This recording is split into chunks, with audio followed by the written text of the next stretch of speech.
क्या है देखिए, आईआईटी मेंस में आया हुआ क्वेश्चन है। कर है Sachin and Rahul attempted to solve a quadratic equation. Sachin Rahul दो स्टूडेंट है, क्वाड्रेटिक इक्वेशन को सोल्व करना स्टार्ट कर रहा है। Sachin made a mistake in writing down the constant term. Sachin constant term को लिखने में क्या गलती कर दिया है? तो सचिन क्या किया है? कांस्टेंट टर्म को लिखने में गलती कर दिया है। Mistake in writing constant term, Sachin ऐसा मिस्टेक किया। और कहा जा रहा है ended up in root this. जब कांस्टेंट टर्म को गलती करता है तो उसका रूट्स क्या आ रहा है? 4 और 3 आ रहा है। अब कह रहा है Rahul made a mistake in writing down coefficient of x and get roots 3 2।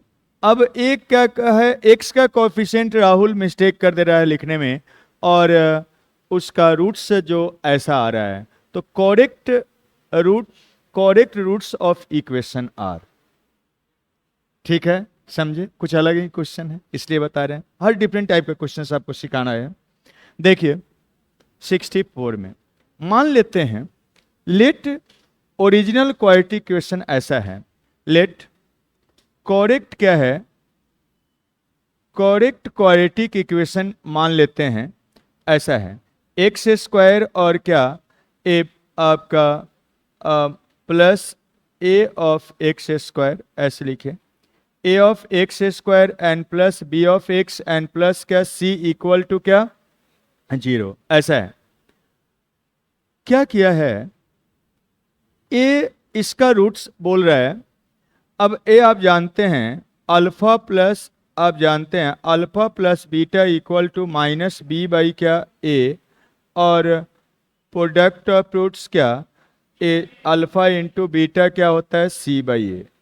आपको कर रहा है जब सी गलत है, यहां पर देखिए सचिन मिस्टेक कर रहा है किसमें? सी को लिखने में गलती, वो गलत लिख दिया, तब उसका रूट्स क्या आया है 4 3।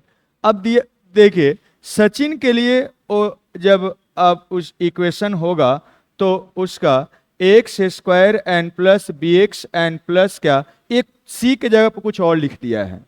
सी के जगह पर क्या गलती कर दिया, कुछ और लिख दिया। मान लीजिए वो क्यू लिख दिया या पी लिख दिया, उसके जगह पर क्या पी लिख दिया, और तब इसका जो रूट्स आया है उसका कितना आया है? 4 आया है और क्या 3 आया है, ऐसा है।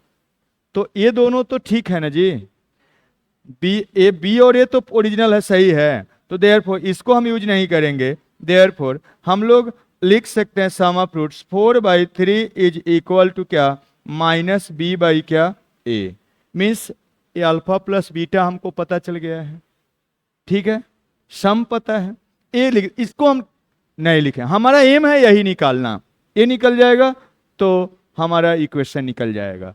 तो देयरफॉर ऐसे हो जाएगा। और जब राहुल लिखा है तो राहुल क्या कर रहा है? राहुल मिस्टेक कर रहा है इसको लिखने में, तो ये एक्स स्क्वायर एंड प्लस क्या इसके जगह पर हम क्यू मान लेते हैं, ऐसा है।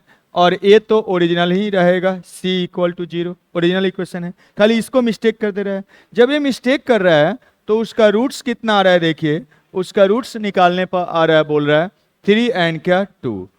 तो product of roots sum of roots निकालेंगे तो क्यू के टर्म में आएगा, क्यू का हमको जरूरत नहीं है। लेकिन प्रोडक्ट ऑफ रूट्स तो सी और ए के टर्म में ही आएगा। तो देयरफॉर प्रोडक्ट ऑफ रूट्स आप निकालेंगे 3 इंटू 2 तो कितना हो जाएगा सी बाई ए। इस दोनों का वैल्यू यहां पुट कर देते हैं, समझे? तो अब इस इक्वेशन को आप इसी को हम लिख सकते हैं एक्स स्क्वायर एंड क्या ए से डिवाइड कर दीजिए b by a into x plus क्या सी बाई ए और इक्वल टू क्या 0। यही क्वाड्रेटिक इक्वेशन हो गया। देयरफॉर क्वाड्रेटिक इक्वेशन लिख सकते हैं, ए वाला कितना हो गया 7 और ए वाला कितना हो गया 6। देयरफॉर क्यू इम्प्लाई दैट, देखिएगा क्यू को क्या लिख सकते हैं, यहाँ से देख सकते हैं यही क्यू है। तो एक्स स्क्वायर रहने दीजिए, और यहाँ बी बाई ए के जगह पर क्या लिख सकते हैं -7, तो -7 ऑफ एक्स हो जाएगा। और प्लस सी बाई ए के जगह पर क्या लिख सकते हैं 6। तो ये ओरिजिनल इक्वेशन हो गया, यही ना ओरिजिनल इक्वेशन है, ए बी सी तो ओरिजिनल है, तो निकल गया ओरिजिनल इक्वेशन। जब इक्वेशन निकल गया तो रूट्स तो ऐसे ही निकालना जानते हैं। फैक्टर कर लीजिए, -6 और क्या -1 सम इतना है, इसी का प्रोडक्ट इतना के बराबर होगा। तो क्या हो जाएगा ये वाला, पहला रूट माइनस उधर जाएगा 6 डिवाइडेड बाई ए, तो ये 1 से डिवाइड करने की जरूरत नहीं, इधर ले जाइए +1 डिवाइड करने की जरूरत नहीं, यही क्या हो गया रूट्स हो गया 6 और क्या 1 हो गया। है ना मजेदार।